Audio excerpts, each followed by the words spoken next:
pour les militaires. En Guyane, les forces françaises ont intensifié la lutte contre la pêche illégale qui menace les ressources locales. Entre le 5 et le 16 juin, la marine nationale a ainsi intercepté 5 navires brésiliens en infraction dans les eaux territoriales françaises et 4 de ces bateaux ont été détruits. 3 ont été démantelés sur décision judiciaire et 1 a été coulé en mer après un incident durant l'inspection. Cette action ferme vise à contrer le pillage des ressources halieutiques guyanaises qui a déjà causé une baisse de plus de 70% de la production locale entre 2019 et 2022 selon le comité régional des pêches de Guyane.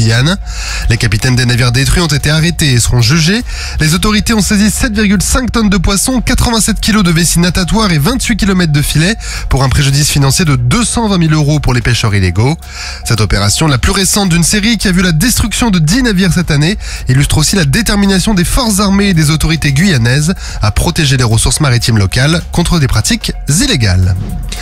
Au Liban, la Force Commander Reserve ou FCR poursuit ses missions quotidiennes et a récemment conduit un exercice dit Mascal pour Massive Casualties pour s'entraîner à gérer un afflux massif de blessés.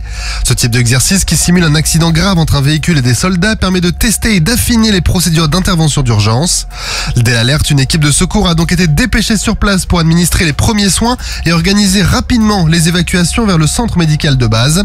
Simultanément, à la base, le personnel préparait les installations pour recevoir les blessés et assurer leur stabilisation avant une éventuelle évacuation par hélicoptère, ce qui serait certainement pratique dans la réalité.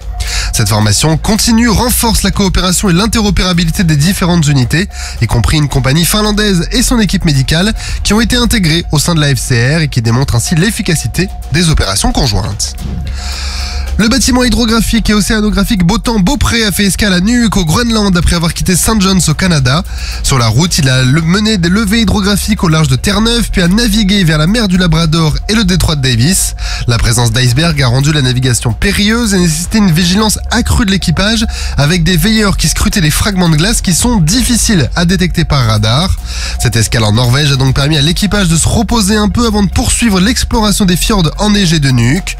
Le Botan-Beaupré, qui est en mission dans une région stratégique de l'Arctique, joue un rôle crucial dans la préparation et le soutien des opérations aéromaritimes à venir. Il souligne l'importance croissante de cette zone, notamment à cause du changement climatique. Et il y a quelques semaines, on vous avait parlé sur Skyrock PLM du camp appelé SIADA et qui implique tous les lieutenants de l'armée de terre dans leur année de formation dans leur division d'application respective. Parmi eux, les lieutenants de l'arme du génie que nous avions rencontrés notamment sur un exercice de franchissement. Ces lieutenants du génie, que l'on appelle les sapeurs, poursuivent leur formation avec une phase en partenariat avec plusieurs régiments. L'idée est de les mettre dans une situation de commandement sur un véritable chantier réalisé sur un terrain particulièrement réaliste. Le capitaine Michael, référent au sein de la division d'application génie qui encadre les lieutenants, revient sur l'importance de ce type d'entraînement pour ces derniers. On a pour mission de les former à leur premier emploi, mais d'être aptes surtout à leur premier emploi qui va être chef de section au sein des unités avec le déploiement. Donc avant d'arriver sur leur poste, il faut qu'ils connaissent un petit peu les us et coutumes des ordres et des matériels qu'ils vont avoir et les personnels qu'ils vont avoir sous leurs ordres pour pouvoir réaliser leur mission.